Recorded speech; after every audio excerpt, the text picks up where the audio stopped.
Okay, when I was in seminary, I imagined that when I would be done, I could be placed at any parish, at any level of work. And I saw no reason why I shouldn't be, a top boss somewhere. And then, when I got out, it became abundantly clear that, really that there were just no positions available. And then one came open, a dual position came open, and it was even full-time, which was an honest miracle. And the position that came open was, for one thing, I think it came open because there was an interim pastor, interim priest, who was having some power issues with this larger church that we're in. And he wanted to exercise his authority, and so he was like, well, I'm going to hire somebody. And so that played to my advantage, and it happened to be a hearing church where a deaf church worshipped that had been without a priest for about 13 years, which is about the time that I started feeling my call to the priesthood, but I had no idea I would work with deaf people. And how that happened was, I was getting out of seminary, I met with the bishop's right-hand man, and he asked me, so what is your call? And I said, I want to work in a congregation with people of all ages. And he looked at me like, that's the most boring thing I ever heard. And then he said, no, what's God calling you to do?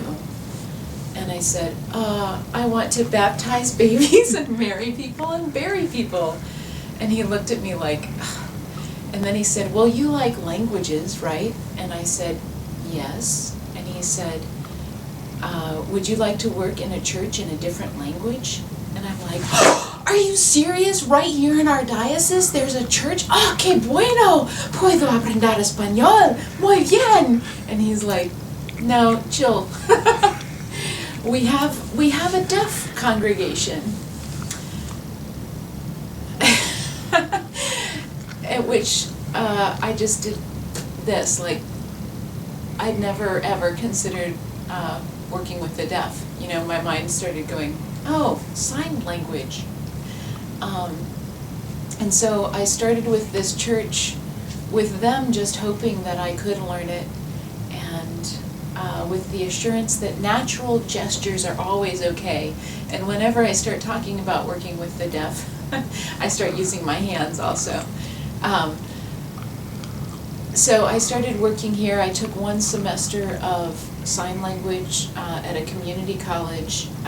The first 6 months I worked, they hired an interpreter every time I led worship down here, but I was working 20% for the deaf church and 80% for the hearing church, and so I was worshiping hearing and deaf maybe every other week, and it was hard to get a smooth service down at that rate. And so all kinds of changes have happened over the past 8.5 years. Eventually I stopped working for the hearing church here and upped my hours. I'm half-time with my deaf church now. And then I got another job on Saturday nights, and so I'm Sundays, every Sunday with the deaf church, and Saturday nights with the hearing church. What I realized looking back about the match between deaf work and my studies and preparation and previous passions is that, for one thing, learning sign language combines language and movement. And I've always been a very kinetic person. My grandmother says that I grew up upside down. I was always hanging by my knees or walking on my hands or doing somersaults. I was always moving. And so sign language fits both of those things together.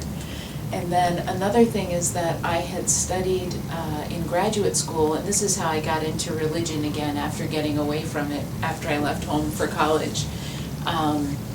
In graduate school I had ended up writing a dissertation on medieval religious literature. And in that literature that was written by women at the time, basically women were not allowed to preach or teach or do things that were intellectual or cognitive, but if God gave them visions, they could describe those visions and also figure out what that meant, which was doing theology from a different angle. And what I realized is that medieval women's visions and trying to figure out what those mean and how they think.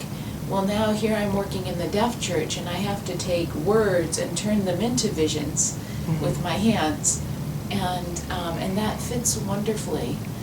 And another way that the deaf work seems to fit, in 2020 hindsight, is that I've grown up in a situation with a very domineering father, and I think it really took me a long time to find my voice. And here I am working with people that also need a space to find their own voice. Because when you're deaf, you don't get as many opportunities to speak or express yourself as most hearing people have. And so I'll keep on finding reasons why this is my call. But it fell in my lap. I had no idea that it would happen, and it wasn't like I grew up thinking, I will work and help deaf people. But they sure have helped me, and they've given me this other beautiful language, and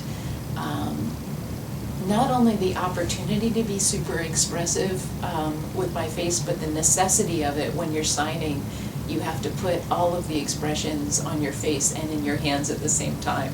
And so you feel everything that you say, and gosh, that's just a glorious way to live.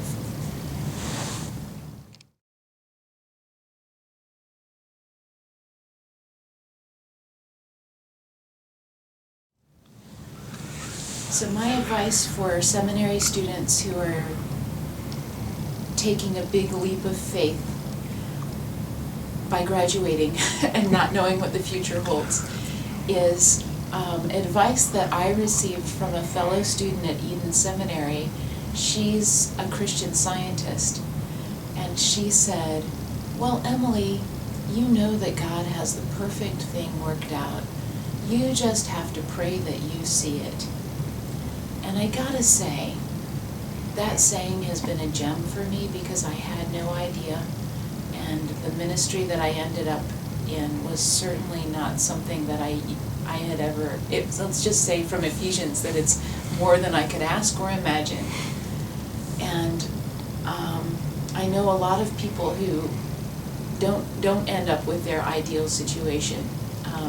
I'm no longer full-time employed. I'm 50% with my deaf church and 30% at another church, and yet it's plenty, honestly, and so part of me feels sometimes a little insulted, because I do see that there's sexism in the church and there's barriers that I don't think I'm ever going to be able to break, and on the other hand, I live so abundantly, and so part of it is pinching yourself and saying, hey, I'm still here. There's so many blessings in this work. And so there are things that chafe, but there's also these beautiful blessings. And so keep counting the blessings and ask yourself, if what is chafing, does it chafe your ego, or is it really hurting your humanity? And both, it's a good thing to watch out for, because I think that we're not trained to look at what our ego is telling us to want, or our culture. I don't know. But all I can say is it's been very sufficient, more than sufficient, abundant.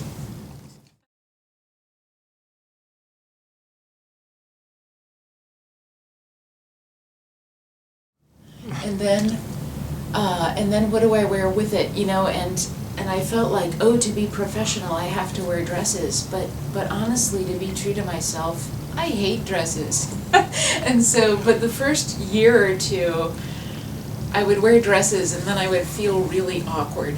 And so just the awkwardness of trying to present myself, and really honestly, I think it was an ego thing again, because you want to step out and be great. But the Christian message is not to look great. And so So that was a challenge, just what the heck to wear. And then, of course, how do you present yourself? And honestly, I think the first full year after I got out of seminary, I was up until wee hours every Saturday morning, like in tears, not knowing what the heck I was going to preach. I mean, for a full year. Maybe 2.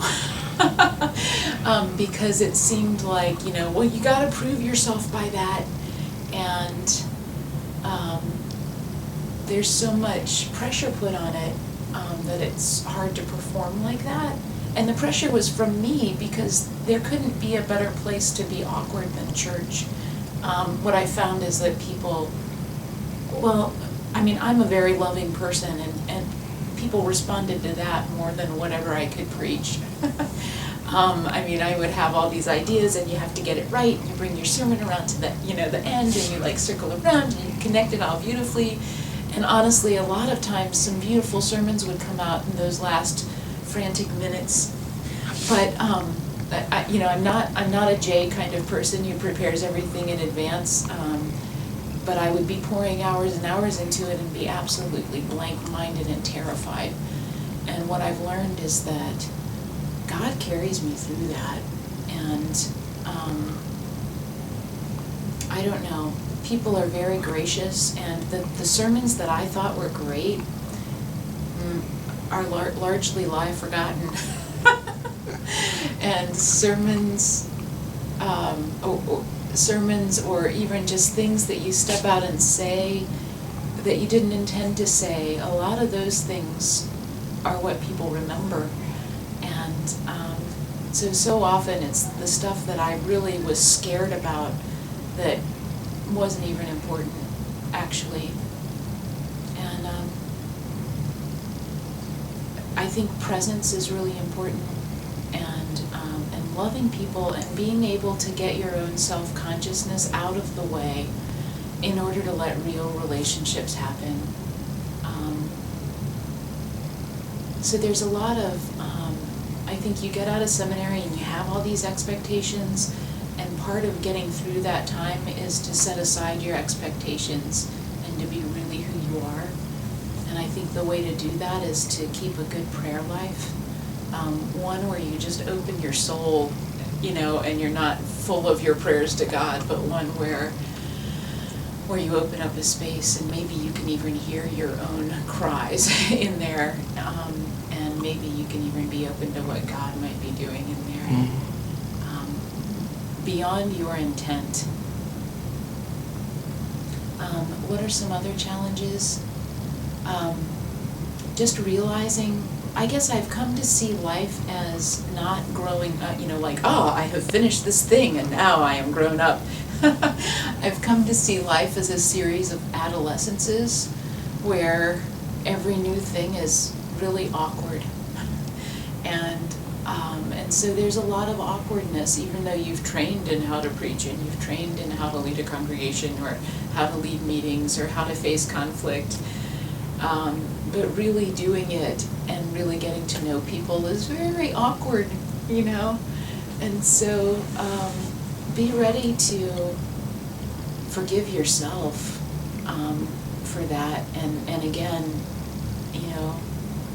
don't try to save face.